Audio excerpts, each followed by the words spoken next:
Oke, bertemu kembali di mata kuliah pilihan filsafat arsitektur. Materi berikut adalah materi terakhir atau materi di minggu ke-15 yang sebenarnya tidak terlalu berkaitan dengan konteks besar di mata kuliah filsafat arsitektur di semester ganjil 2023-2024 ini. Yaitu tema besar dari mata kuliah ini terkait tentang kemanusiaan dan AI. Namun, mengapa kemudian metanonia dari Pierre Bourdieu ini masuk ke dalam materi terakhir? Pertimbangannya adalah ada potensi besar dalam sudut pandang Bourdieu ini dalam melihat perkembangan zaman. Saya coba mengungkapkan bahwa metanonia dari Bourdieu ini sebenarnya bisa diangkat atau bisa dijadikan alat untuk melihat perkembangan. Karena Bourdieu seperti yang terungkap di poster di cover ini, Bourdieu metanonia seeing the social world anew, atau kemudian menjadi new gaze dalam uh, judul dari mata kuliah di topik minggu ke-15 ini. Mari kita coba masuk. Kita lihat lebih dalam lagi apa itu metanonia. Kalau kemudian memahami gagasan utama dari buku ini mencoba menggambarkan pengembangan atau mengembangkan cara yang radikal untuk melihat dan memahami dunia, terutama dunia sosial, yang kemudian oleh Bourdieu disebut dengan metanoia, yang berarti perubahan sikap, perubahan hati, perubahan cara berpikir. Buku ini sebenarnya sebuah buku biografi dari perjalanan intelektual dari Bourdieu ini, dan yang asal-usulnya dari sebuah desa kecil di Prancis. Tapi kemudian buku ini mencoba melihat atau sebuah teori praktek menjelaskan konsep-konsep kunci Bourdieu seperti habitus, lapangan kekuatan simbolik, dan bagaimana kemudian digunakan untuk menganalisis berbagai aspek.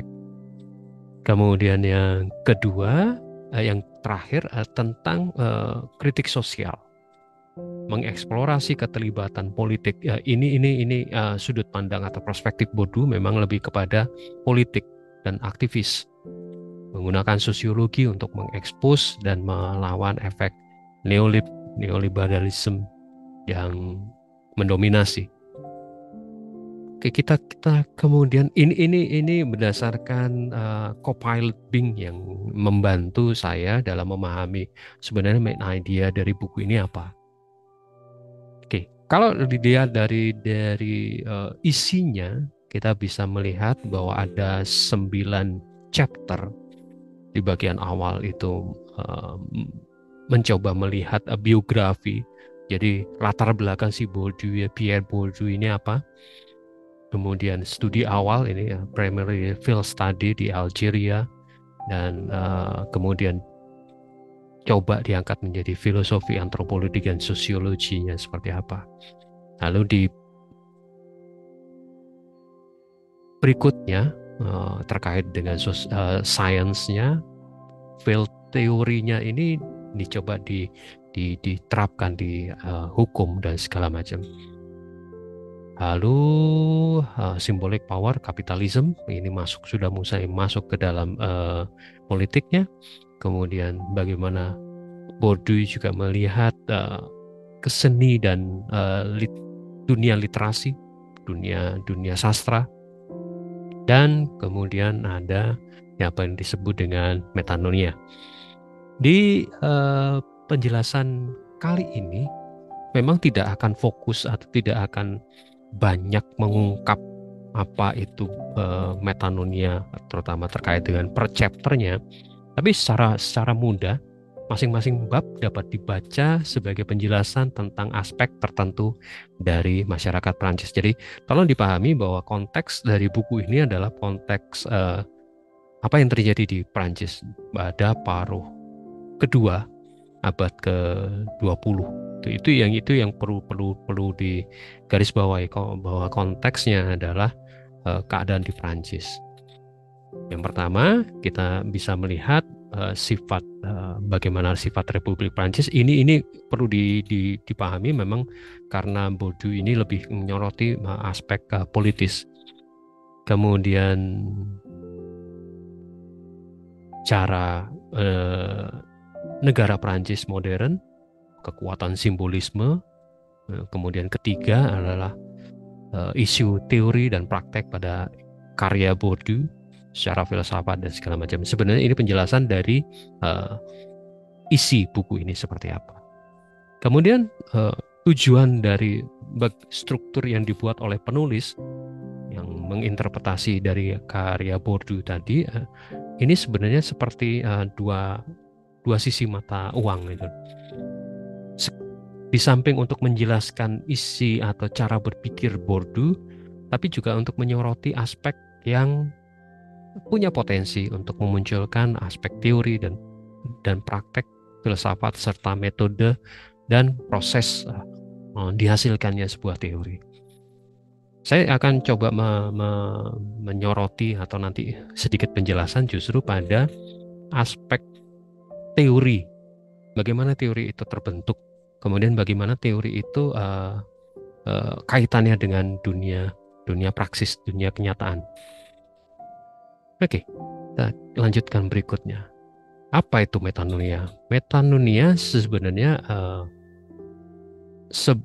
diadopsi dari sebuah kata di bahasa Yunani yang artinya perubahan hati atau pikiran. Atau bisa juga dipahami sebagai penolakan pemikiran dan praktek di masa lalu. Ini kuncinya. Sebuah tidak hanya perubahan rasio, perubahan rasional, tapi juga perubahan hati. Dan bahkan lebih keras lagi, menolak pemikiran dan praktek di masa lalu. Bourdieu di sini menggunakan kata atau menggunakan term bahaya memikirkan dunia sosial. Danger of thinking the social world. Karena ada beberapa pertimbangan. Kemudian bersikeras bahwa apa yang dapat dilakukan secara sosiologi.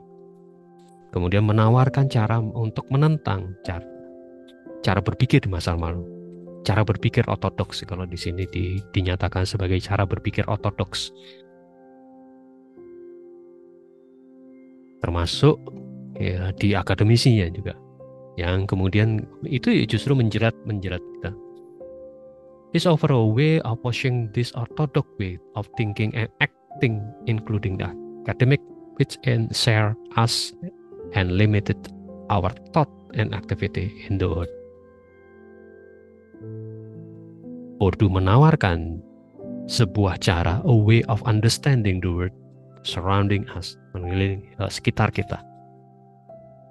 Dan bagaimana kita dapat menggunakan our own individual context untuk memahaminya.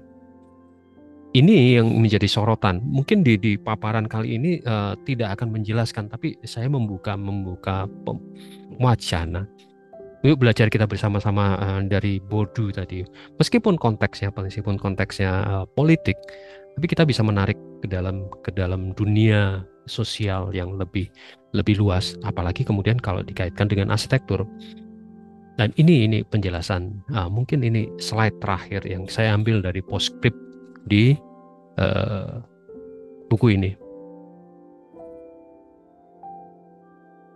Yaitu Bourdieu always begin with a practical context. Selalu dimulai dari konteks praksis.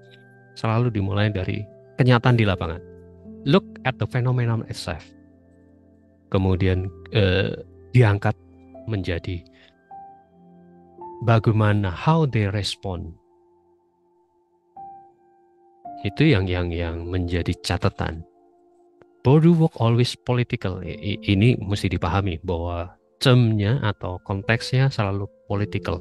In term, tapi politiknya yang seperti apa? Political perspektif politikal yang sangat kritis, critical, bahkan radikal, dan implikasinya untuk sosial politik, diskurs, wacana sosial politik. Bodo or work suggests the need resistance to precise effect and action effect with a society by field of power.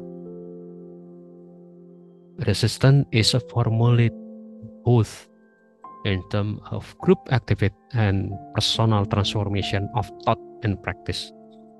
Jadi cara berpikir kritis tadi itu dimasukkan ke dalam diri, dan kemudian kita berani bergerak, kita berani keluar dari jeratan di masa lampau.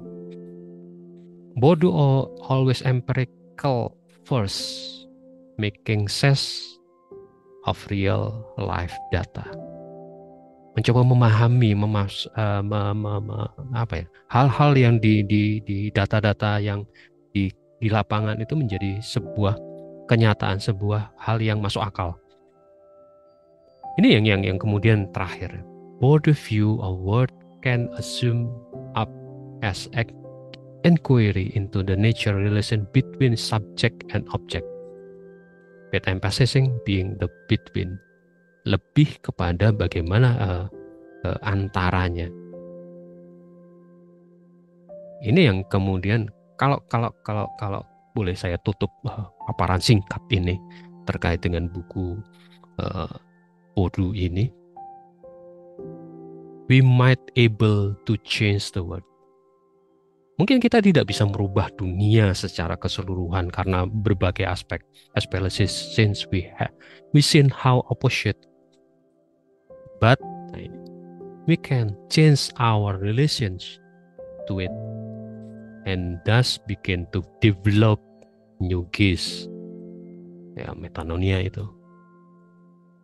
Tapi yang catatan yang penting di sini adalah bagaimana pemikiran Bodo ini mendasarkan kenyataan lapangan, kemudian diteorikan. Jadi teori bukan untuk memahami atau meletakkan penjelasan teori pada kenyataan. Teori ditempatkan sebagai membaca lapangan, bukan seperti itu. Bodo coba membaliknya. Yuk, kenyataan lapangan seperti ini. Bagaimana kemudian kita mengkonstruk sebuah teori. Ini sangat berguna ketika kemudian kalau kita kembali ke tema besar filsafat arsitektur di semester ini, antara kemanusiaan dan AI.